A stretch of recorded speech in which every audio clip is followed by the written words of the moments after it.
அனைவருக்கும் வணக்கம். என் பேர் மாலதி. நான் ராம்நாடு தான். என் சொந்த ஊர் வண்ணாங்குண்டு. நான் கனிமுருகன் சார், சுகேஷ் சார் எல்லாருக்கும் தேங்க் பண்ணுறேன். அவங்க கூட இன்னொரு ஆளுக்கு நான் நன்றி சொல்லணும்னா எங்கள் அம்மா, அப்பா, கணவர், அதை தவிர்த்து என்னோட ஸ்கூல் டீச்சர் சத்யசிவம் சார். பேரண்ட்ஸ் இங்கே தான் மேடைக்கு வரவும் சாதனை பேரண்ட்ஸ் அவர்கள் மேடைக்கு என்னையை விட நான் இந்த மாதிரி ஒரு வேலைக்கு போகணுன்னு ஆசைப்பட்டது எங்கள் அப்பா தான். ஆனால் அவர் இப்போ இல்லை. ஒவ்வொரு தடவையுமே படி ஒன்றால் முடியும் நாளைக்கு இறந்துருவாருன்னு தெரியும். அப்போ அந்த கண் மூடுற நேரத்தில் கூட நீ படி, ஒரு குரூப் 4லயாவது நீ உள்ளே போயிடு, உன்னால் முடியும் சொன்னதே எங்கள் அப்பா தான்.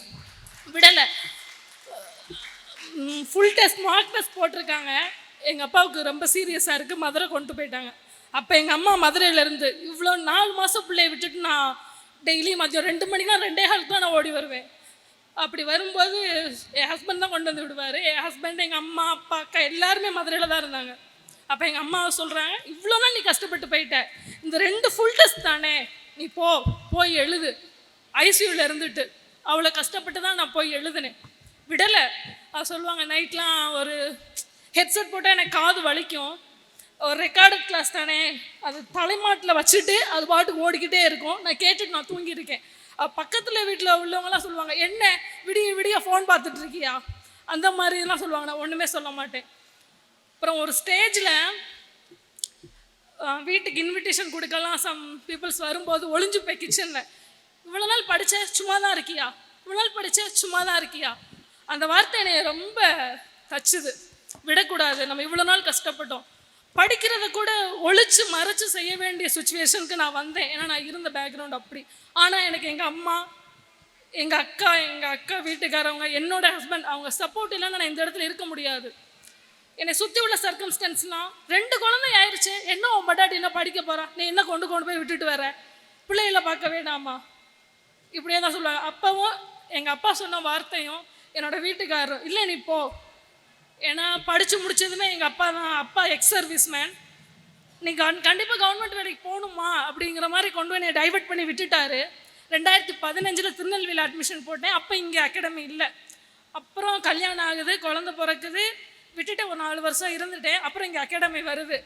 வந்து ஃப்ரீ டெஸ்ட் மட்டும் போட ஆரம்பிக்கிறேன்.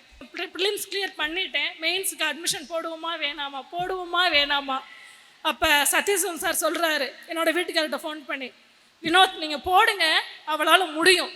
அந்த இடத்துல எங்கள் சார் என்கிட்ட சொல்லலைன்னா கண்டிப்பாக நான் அட்மிஷன் போட்டிருக்க மாட்டேன். ஏன்னா என்னோடய சுச்சுவேஷன் அதுதான். அதனால் நான் அவருக்கு அந்த இடத்துல ரொம்ப தேங்க் பண்ணுறேன். உங்ககிட்ட கல்யாணம் ஆகாத பிள்ளைங்க நிறையா பேர் இருக்கீங்க. சொல்கிறது ஒன்று தான், நான் கல்யாணத்துக்கு முன்னாடி வீட்டிலேருந்து படிப்பேன். அம்மா டிஃபன் பாக்ஸில் சாப்பாடு வரும், ட்ரெஸ் அயன் பண்ணி கொடுப்பாங்க, எல்லாத்துக்கும் ஆள் இருக்கும். ஆனால் அப்போல்லாம் என்னால் முடியலை. படித்தேன், ஆனால் என்ன பண்ணேன்னு எனக்கு தெரியல. கல்யாணம் ஆச்சு, 2 குழந்தைக்கு அம்மாவானே. அந்த குழந்தைங்கள பார்க்கணும், வீட்டுக்காரர் பார்க்கணும், சமைக்கணும், துணி துவைக்கணும், எல்லா வேலையும் முடிச்சுட்டு நான் வந்து படித்து இந்த இடத்துல நிற்கிறேன்னா அதையும் யோசிச்சுக்கோங்க. இன்றைக்கி இருக்கிற ஆப்பர்ச்சுனிட்டி பின்னாடி இருக்காது. இன்றைக்கி எப்படியோ அந்த ஆப்பர்ச்சுனிட்டி தயவு செஞ்சு யூஸ் பண்ணிக்கோங்க. பட்டாதான் தெரியும். பட்டதுக்கப்புறம் தான் எனக்கு தெரிஞ்சுது. இப்போ வந்தாங்க, என் வீட்டுக்காரர் வந்தாங்க, என் பையன் அழுதுகிட்டே இருக்கான்னு கொண்டுட்டு போயிட்டாங்க. அதனால தான் சொல்கிறேன் ஃப்ரெண்ட்ஸ், விட்டுறாதீங்க. ஃப்ரீயான டைம் நமக்கு எப்போயாவது தான் கிடைக்கும். அந்த டைமை பர்ஃபெக்டாக யூஸ் பண்ணலைன்னா நம்ம ஆசைப்பட்ட இடத்துக்கு வரும்போது நம்ம கூட அவங்க இருப்பாங்களான்னு எனக்கு தெரியல. நான் எங்கள் அப்பாவை இந்த இடத்துல ரொம்ப மிஸ் பண்ணுறேன். அவர் இருந்திருந்தாருன்னா ரொம்ப சந்தோஷப்பட்டு இருந்திருப்பார். அது ஒன்று தான் எனக்கு. அதனால் திரும்ப சொல்கிறது ஒன்று தான், வாய்ப்பை முறையாக பயன்படுத்திக்கங்க. ராம்நாட்டில் இந்த அகாடமி வந்தது பெரிய வரும். இல்லைன்னா என்ன மாதிரி ஆட்கள்லாம் வெளியில் போய் படிச்சிருக்க முடியாது சார். இந்த இடத்துல இருந்ததுனால தான் நாங்கள் அட்மிஷன் போட்டோம்.